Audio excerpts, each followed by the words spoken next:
अस्सलाम वालेकुम रहमतुल्लाह। मैं हूँ कारी इमरान शेख और आप देख रहे हैं मेरा यूट्यूब चैनल। अभी मैं इस वक्त बहरिया गोल्फ फेज़ 2 में अभी मौजूद हूँ और आज मैं आप सबके सामने नबी सल्लल्लाहु अलैहि वसल्लम और अल्लाह ताला के हुक्म पर अमल करने के बारे में मैं आपको बताऊंगा।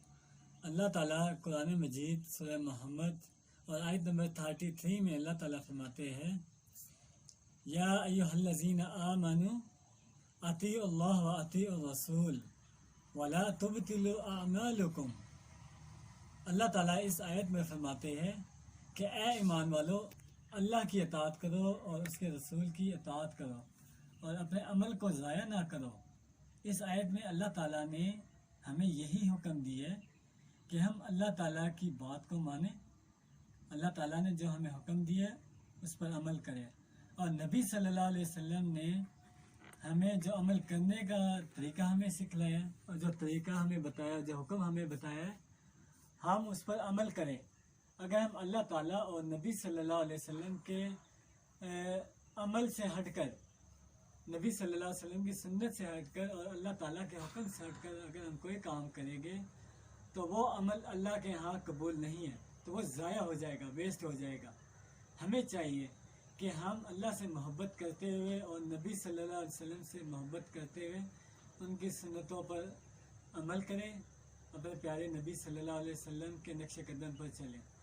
जो कुछ मैंने कहा और जो कुछ आप सब ने सुना, अल्लाह ताला हमें इस पर अमल करने की तौफीक दे। सलाम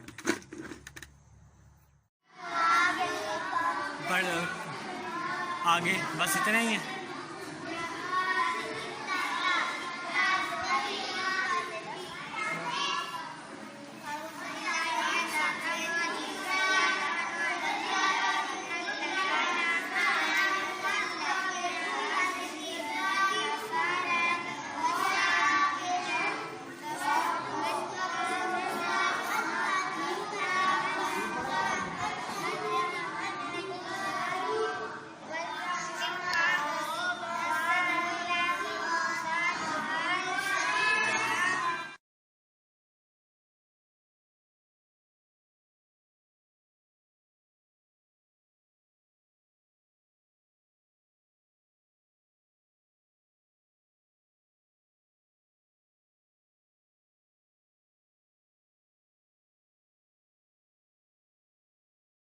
Likey